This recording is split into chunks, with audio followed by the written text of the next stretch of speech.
तो अभी हम आप लोगों को बताए हैं कि आर.एच. व्हिटेकर ने जीवों को फिर से 5 जगत में वर्गीकृत किया। क्यों किया?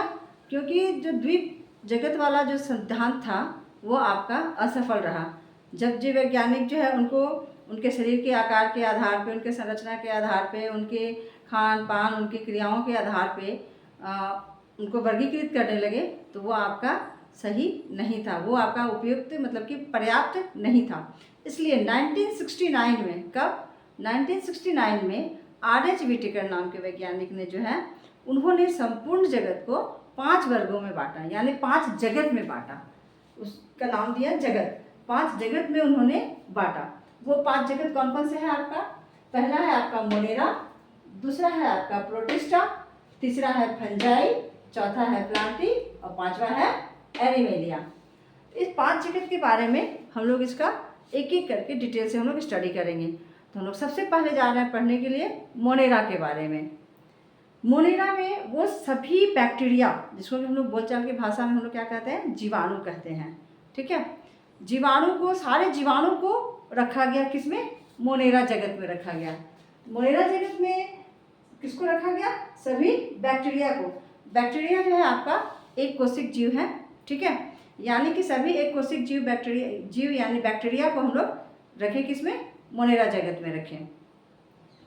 बैक्टीरिया के बारे में हम लोग थोड़ा सा रियल फैक्ट जान ले।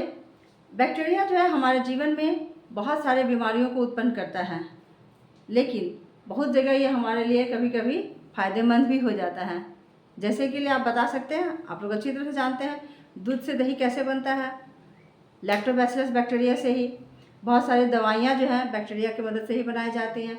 हम लोग जो इडली डोसा और हम लोग बहुत सारे पेय पदार्थ जो हम लोग पीते हैं, वो बहुत सारी दवाइयाँ, एंटीबायोटिक वगैरह जो है आपका बैक्टीरिया से ही बनता है। लेकिन बहुत सारे बैक्टीरिया जो है हमारे जीवन में बीमारियों के कारण भी बनते हैं और वो हम लोगों को पूरी तरह से क्षति पहुंचाते हैं। अच्छा, एक चीज़ और बैक्टीरिया के बारे में आश्चर्यजनक चीज़ क्या आपको पता है? बैक्टीरिया दुनिया के हर एक कोने में पाए जाते हैं, यानी कि ये सर्वव्यापी हैं, यूनिवर्सल प्रेजेंट है, ये यूनिवर्सली प्रेजेंट है। यानी कि ये गर्म झरने में भी पाए जाते हैं, ठंडे बर्फ़ के पहाड़ों में भी पाए जाते हैं, आपके इवन गीजर जो है उसमें भी पाए जाते हैं, गर्म झील में भी पाए जाते हैं जिसका टेम्परेचर लगभग आपका 100 डिग्री होता है। गीजर का भी टेम्परेचर लगभग आपका 100 डिग्री होता है, जो बाथरूम में हम लोग यूज़ करते हैं, वहाँ पर भी आपका बैक्टीरिया पाए जाते हैं। रेगिस्तान में भी पाए जाते हैं, आपके हवा में भी पाए जाते हैं, पानी में भी आपके बैक्टीरिया पाए जाते हैं, तो आपके पेट में भी यहाँ तक कि बैक्टीरिया पाए जाते हैं। तो बैक्टीरिया ऐसा जीव है जो आपका सर्वव्यापी है, यानी कि हर जगह वह उपलब्ध है, बिल्कुल भगवान जी की तरह। मत कहो कहाँ कहाँ ये उपलब्ध है। ठीक है, और इनको जो है हम लोग इन्हीं के बारे में हम लोग डिटेल से पढ़ेंगे मोनेरा जगत में।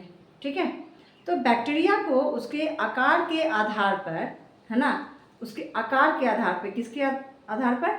आकार के आधार पर उसको 4 वर्गों में बांटा गया है। पहला है आपका कोकस। कोकस जो बैक्टीरिया होता है इसका आकार गोल होता है। इसका आकार कैसा होता है? गोल होता है। कोकस का आकार आपका ऐसे गोल आकार का होता है, ऐसा बैक्टीरिया होता है ये। ठीक है, बैसिलस का आकार आपका जो है बिल्कुल ऐसे छड़ के तरह होता है, ऐसे लंबा लंबा ऐसे छड़ के तरह होता है। ठीक है, और जो विब्रियम है, विब्रियम आपका ऐसे कॉमा के आकार का होता है, जैसे हम लोग कॉमा देते हैं ना, ऐसे हम लोग कॉमा देते हैं ना, इस तरह के आकार का विब्रियम बैक्टीरिया का आकार होता है आपका। स्पाइरोलियम जो है बिल्कुल स्प्रिंग की तरह होते हैं, ऐसे ऐसे इनका आकार होता है। ठीक है, तो हम लोग जो है इसके आकार का नाम लिख देते हैं। इसका आकार कैसा होता है? गोल होता है। इसका छड़ के आकार का होता है, छड़ के आकार का, छड़ाकार होता है, और ये कॉमा के आकार का होता है, और ये जो है आपका स्प्रिंग की तरह होता है, स्प्रिंग की तरह इसका आकार होता है। ठीक है, अब हम लोग जो है बैक्टीरिया के वास स्थान के आधार और उसकी शरीर संरचना के आधार पर बैक्टीरिया को हम लोग 2 वर्गों में बांटेंगे।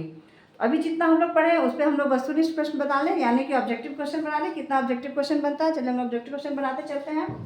सबसे पहला क्वेश्चन ये बनता है कि आर.एच. व्हिटेकर ने संपूर्ण जगत को 5 जगत में वर्गीकृत कब किया था, यानी ये प्रस्ताव उन्होंने कब रखा था?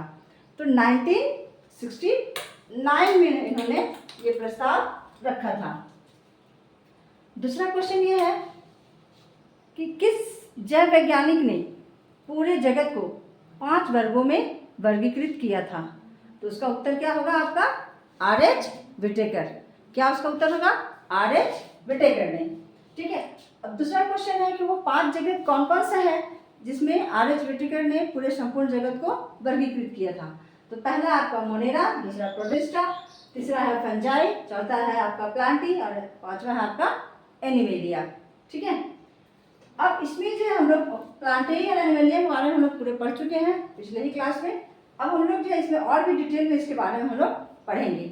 ठीक है, तो सबसे पहले हम लोग अगला क्वेश्चन आपको निकलता है कि मोनेरा जगत में किस जीवों को रखा गया है? मोनेरा जगत में किस जीवों को रखा गया है? तो मोनेरा जगत में हम लोग बैक्टीरिया को रखे हैं। बैक्टीरिया कैसा जीव है? तो आपका एक कोशिक जीव है। ठीक है, बैक्टीरिया कैसा जीव है? तो बैक्टीरिया एक कोशिक जीव है। बैक्टीरिया को हम लोग किस जगत में हम लोग रखते हैं? मोनेरा जगत में। और दूसरी तरह से इसी क्वेश्चन को घुमा के पूछा जाता है, मोनेरा जगत में किस प्रकार के जीवों को रखा जाता है? तो बैक्टीरिया का। अगला क्वेश्चन है आपका, कौन ऐसा जीव है जो सर्वव्यापी है, हर जगह पाया जाता है? तो इसका उत्तर क्या है? बैक्टीरिया। कौन सा जीव है आपका सर्वव्यापी है? बैक्टीरिया है। अगला क्वेश्चन है आपका कि इनके आकार के आधार पर बैक्टीरिया को कितने वर्गों में बांटा गया है? तो 4 वर्गों में। कौन कौन? कोक्कस, बैसिलस, विब्रियम और स्पाइरलम। अब इसमें से आपका क्वेश्चन बन के आता है कि आपको कोक्कस बैक्टीरिया का आकार कैसा होता है? तो गोलाकार होता है। कोक्कस बैक्टीरिया का आकार कैसा होता है? गोलाकार होता है। एक बहुत ही अच्छा ऑब्जेक्टिव क्वेश्चन बन जाता है आपका यहाँ पे। फिर उसके बाद आ जाइए आपका बैसिलस।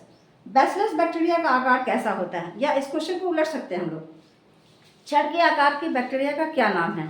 तो छड़ के आकार के बैक्टीरिया का नाम आपका बैसिलस है। ठीक है, फिर अगला क्वेश्चन है आपका, कॉमा के आकार के बैक्टीरिया को हम लोग क्या कहते हैं? तो उसको हम लोग कहते हैं विब्रियम। क्या कहते हैं उसको? विब्रियम।